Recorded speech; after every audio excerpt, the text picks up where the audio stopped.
ណងហាត់ថាថ្មដាលងរៀប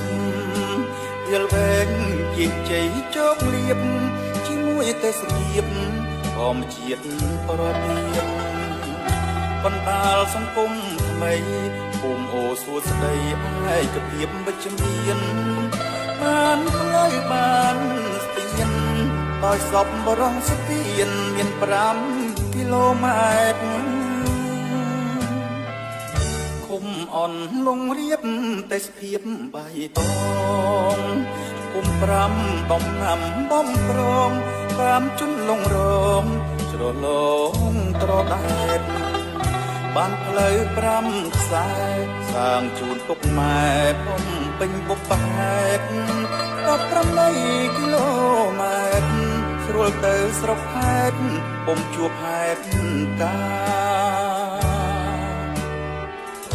អនលងរៀបផ្លូវទៅអូ17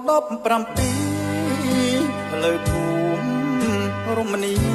ដល់ទីប្រជុំជនស្រុកនឹងផ្សារ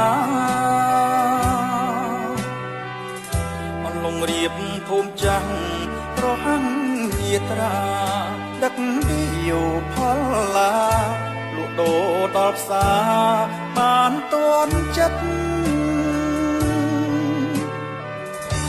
បានថ្នល់ថ្មីភូមិដីក្រហ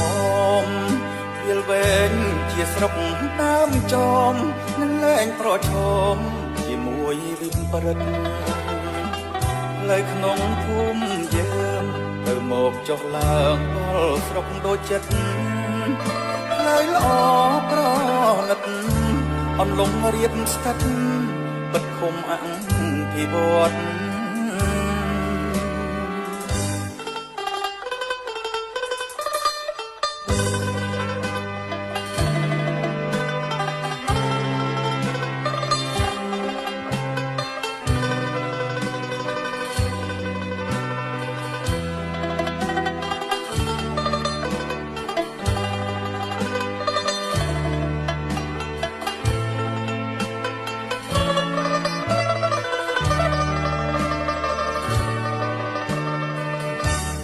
ភូមិកណ្ដាលវិសាលវិង្សេង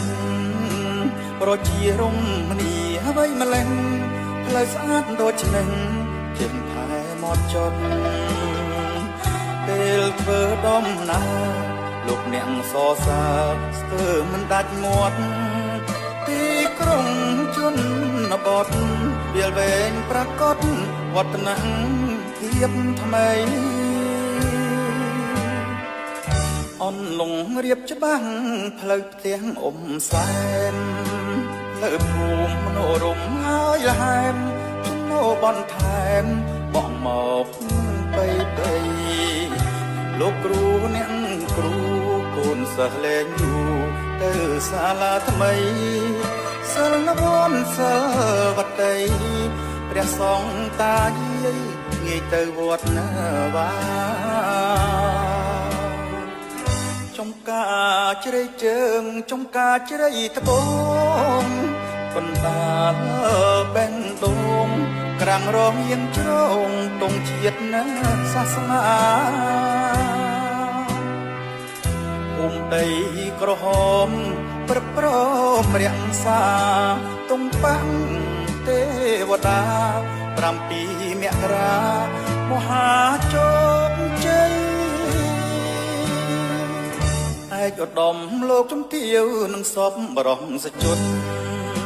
ប្រជាថ្លែងអំណរគុណបរិច្ចាគទ្រព្យធនកតគុណប្របីផ្លូវ34ខ្សែស្ពាន8ដែររយលូពងរាយគោរពជូនពរជ័យលោកអ្នកសាមីទៀតជោគជ័យអើយ